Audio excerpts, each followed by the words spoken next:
ജോർദാനിൽ work ചെയ്ത ഒരാൾ വേറൊരു കൺട്രിയിലേക്ക് മൈഗ്രേറ്റ് ചെയ്യുകയാണ്.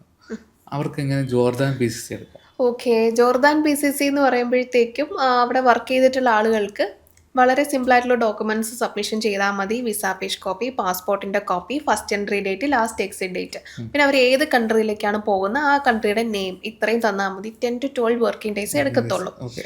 ഇതിൽ നമുക്ക് സോഫ്റ്റ് കോപ്പി കൊടുക്കാൻ പറ്റും, ഹാർഡ് കോപ്പി കൊടുക്കാൻ പറ്റും. ഹാർഡ് കോപ്പി ഡയറക്റ്റ് നമുക്ക് ജോർദാനിൽ നിന്ന് ഇങ്ങോട്ട് വരുന്നുണ്ട്. PCC എമൗണ്ട് കൂടാതെ തന്നെ കൊറിയർ ചാർജസ് നമ്മൾ എക്സ്ട്രാ കൊടുക്കണം. പിന്നെ നമുക്ക് അപ്പോസ്റ്റൽ ചെയ്യണം എന്നുണ്ടെങ്കിൽ അത് നമ്മൾ ചെയ്ത് കൊടുക്കാം. ചെയ്ത് കൊടുക്കാൻ പറ്റും.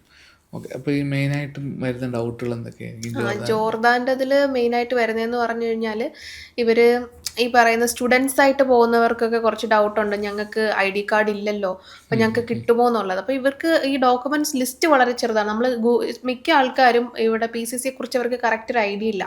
ഇവർ പോയിട്ട് ഗൂഗിളിലും അല്ലെങ്കിൽ ChatGPT ഒക്കെ പോയിട്ട് ചോദിക്കാറുണ്ട് ഞങ്ങൾക്ക് എന്തൊക്കെ. അപ്പോൾ അവരൊരു സെറ്റ് ഓഫ് ഡോക്യുമെന്റ്സ് അയച്ചു കൊടുക്കും. ശരിക്കും പറഞ്ഞാൽ നമുക്ക് ഇതിന്റെ ആവശ്യം ഇത്രയും ഇല്ല. അപ്പോൾ ഇവർ നമ്മളോട് പറയും ഇത്രയും ഡോക്യുമെന്റ്സ് വേണ്ട, നിങ്ങൾ എന്താ ഇത്ര കുറച്ച് ഡോക്യുമെന്റ്സ് കളക്ട് ചെയ്യുന്നത്?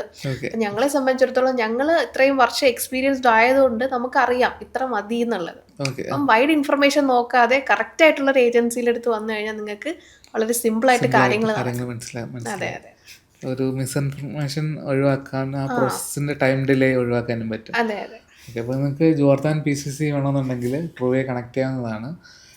സിമ്പിൾ ആൻഡ് ഈസി പ്രോസസ്സാണ്, അഫോർഡബിൾ റേറ്റും അല്ലേ? അതെ. ഓക്കെ. അപ്പോൾ നിങ്ങൾക്ക് ചാനൽ ഇതുവരെ സബ്സ്ക്രൈബ് ചെയ്തിട്ടില്ല എന്നുണ്ടെങ്കിൽ സബ്സ്ക്രൈബ് ചെയ്യുക. എന്തെങ്കിലും ഡൗട്ട് ഉണ്ടെന്നുണ്ടെങ്കിൽ നമ്മൾ കസ്റ്റമർ കെയർ നമ്പറിൽ കണക്ട് ചെയ്താൽ മതി.